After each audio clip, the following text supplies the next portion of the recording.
Bismillah ar-Rahman ar-Rahim. Assalamu alaikum wa rahmatullahi wa barakatuh. My dear students, this is the first lecture of the second course. We stopped at chapter 9, strong and weak syllables. So today we are going to talk about some points and information related to how to decide whether a syllable is strong or weak, and what is the effect of this decision on our understanding of utterances and our pronunciation as well.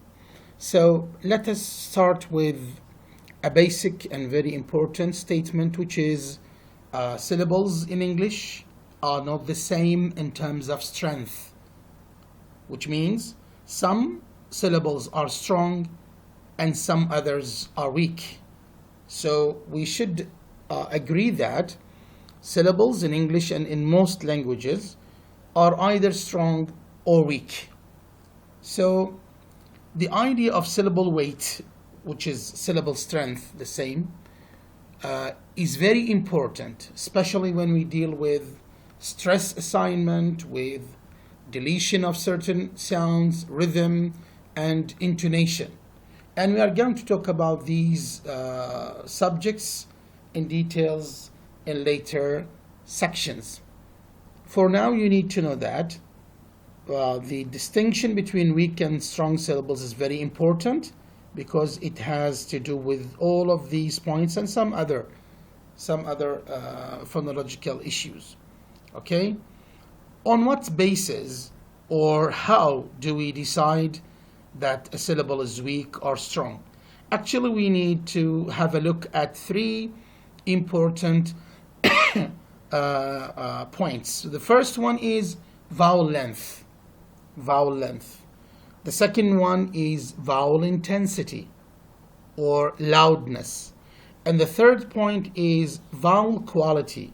More specifically and more accurately, the rhyme quality, not just the vowel. I'm going to talk about this.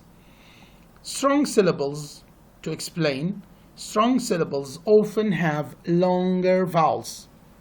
So a strong syllable often includes a long vowel compared to a short vowel. So a short vowel is often found in weak syllables, while longer vowels are often found in strong syllables. So whenever you have a long vowel, not in all cases actually, but in most cases, this syllable is going to be a strong one. The second thing is that intensity, which means loudness. So strong syllables often have vowels which are produced loudly or with high intensity. بحدة أكبر. They are loud. Okay? This is the second point.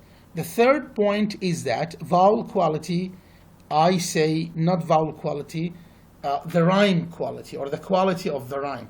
You know that the rhyme includes the vowel and what comes after the vowel. Both of them are very important in deciding whether a syllable is strong or weak. So we are going to look at the structure of the rhyme. If the structure of the rhyme is heavy, and I'm going to tell you what do we mean by heavy, or depending on the syllable structure, this syllable is supposed to be strong. But if the structure of the rhyme is not heavy, is a weak one, most probably this syllable is going to be weak. Now, what is the relationship between syllable strength and stress? Or if you like, syllable weight and stress. Stress in Arabic is called an-nabr, which means that one of the syllables is going to be more prominent than other syllables in the same utterance. Okay? More prominent means أكثر بروزا صوتيا. Again, we are going to talk about this in more details. For now, you should know that strong syllables are often stressed.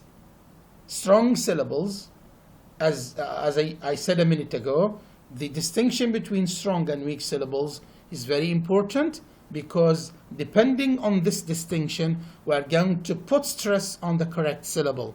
Most often, strong syllables are stressed. They attract the stress because they are strong.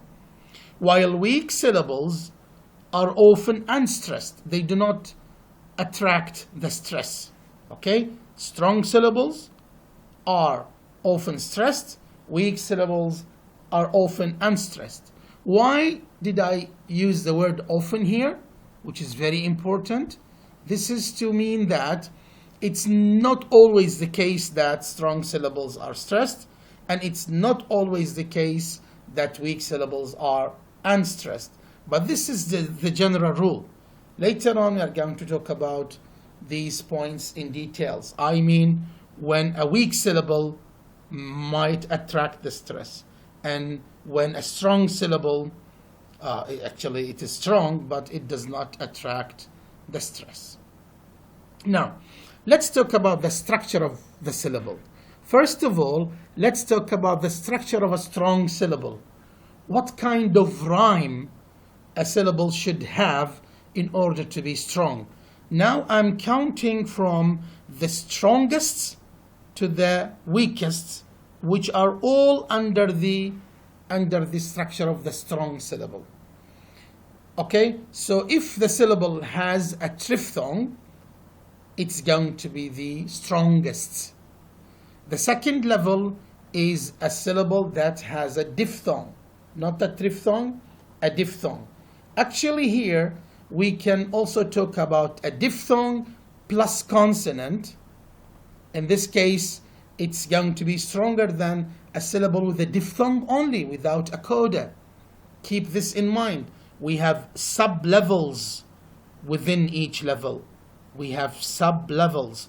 So a triphthong with a consonant is definitely stronger than a triphthong without a consonant.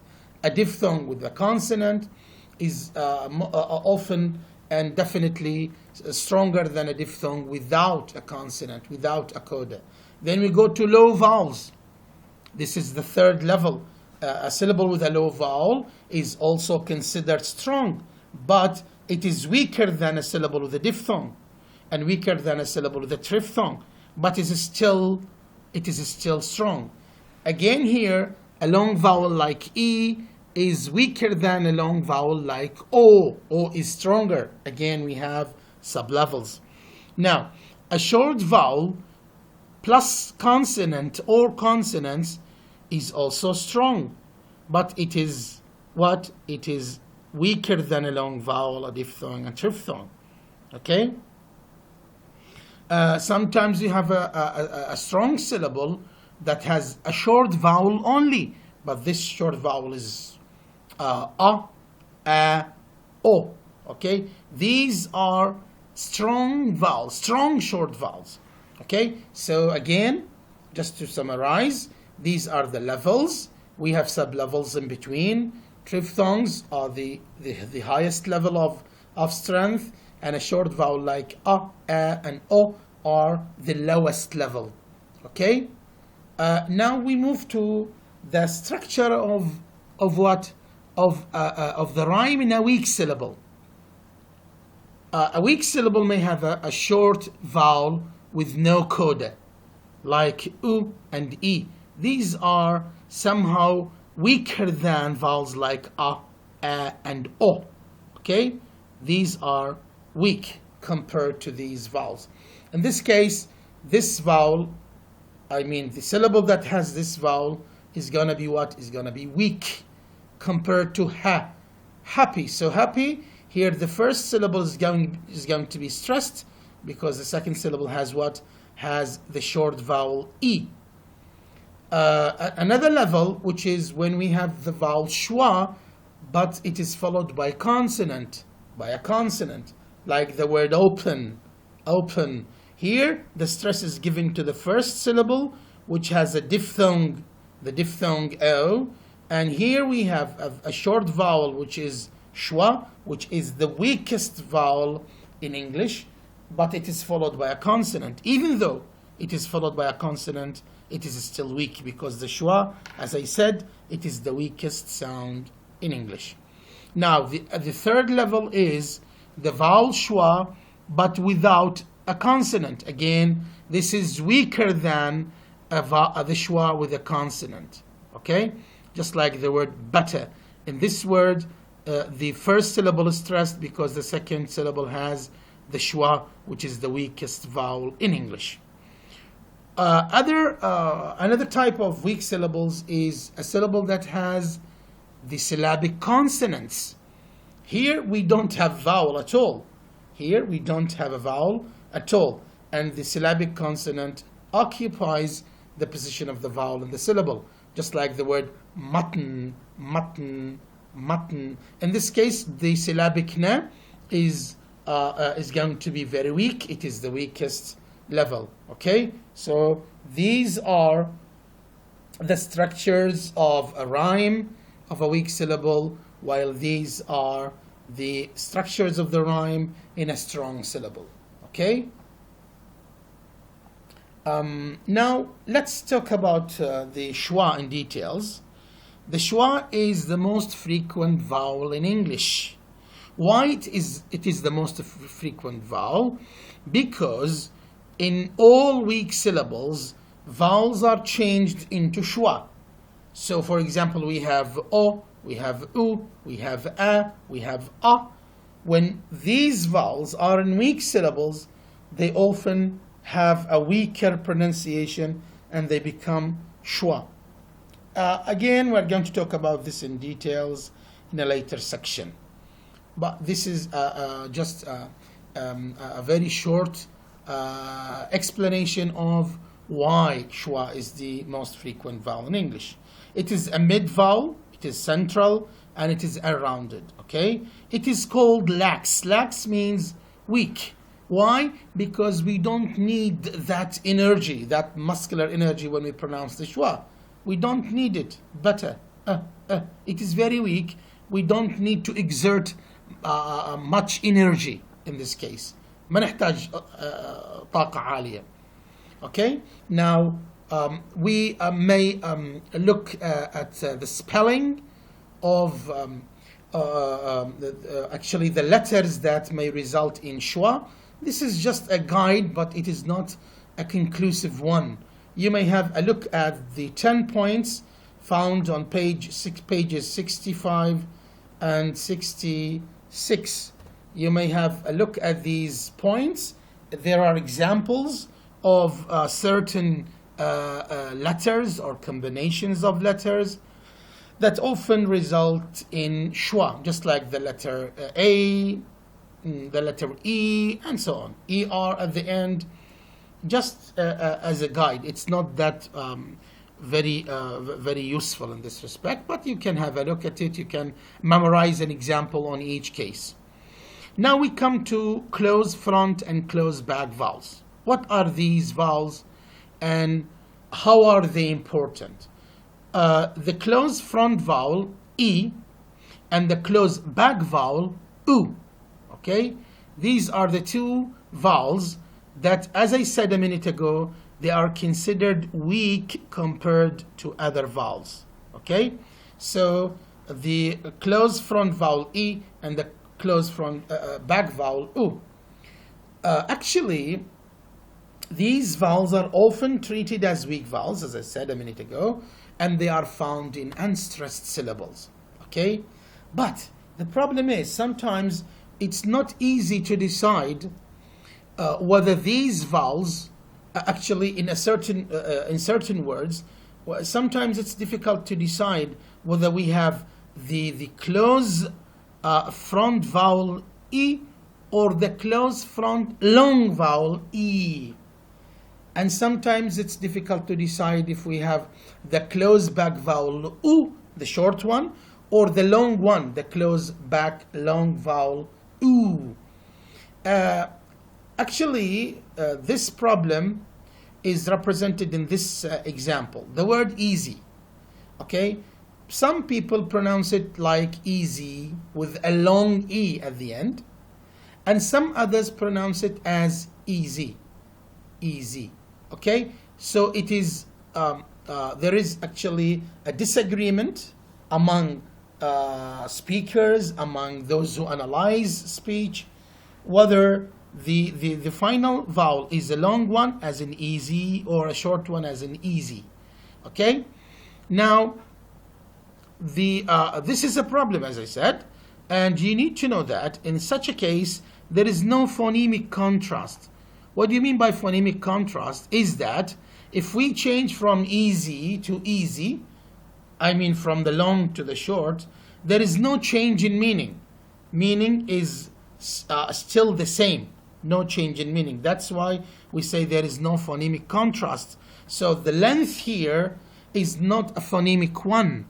While in a case like sit and seat, no, in this case it is different. We have, if we change sit into seat from close front short vowel E to close front long vowel E, no, we will have a different word, we will have a different meaning. So here we have a phonemic contrast. Here we have a phonemic contrast, which means that we will have another word with another meaning. But with easy and easy, no, we will not have a different word. We will not have a different meaning. So in this case, there is no phonemic contrast. There is no change in meaning. There is no change in the word. But the change is only in the pronunciation. But here in sit and seat, yes, we have phonemic contrast, means we have another word, we have another meaning. Okay, the pronunciation is also different. So how to deal with this problem? Is it easy or easy, the long or the short one? Actually, the solution is neutralization. Neutralization is the solution for this problem, which means it is to make the vowel at the end of this word, neither this one, neither the long vowel, and nor the short vowel, neither the long nor the short, no one of them. We will have something in between. This is called a neutralized vowel. This is the neutralized vowel. Okay, it's neither E nor E. It is something in between. It is something that is not long and not short, something in the middle. And we will give it a different symbol to make it different and to distinguish it from E and E. We make it like this. It is somehow like E. It is not E and not E. It is E. Okay? Somehow like that. So this is called a neutralized vowel. Why do we need it? We need it whenever we are not sure whether the vowel is long or short. We make it neutralized, something in between. Okay? This is all for the lecture of today. Thank you very much. I hope that you will have your comments and questions ready for our meet. Thank you very much. See you.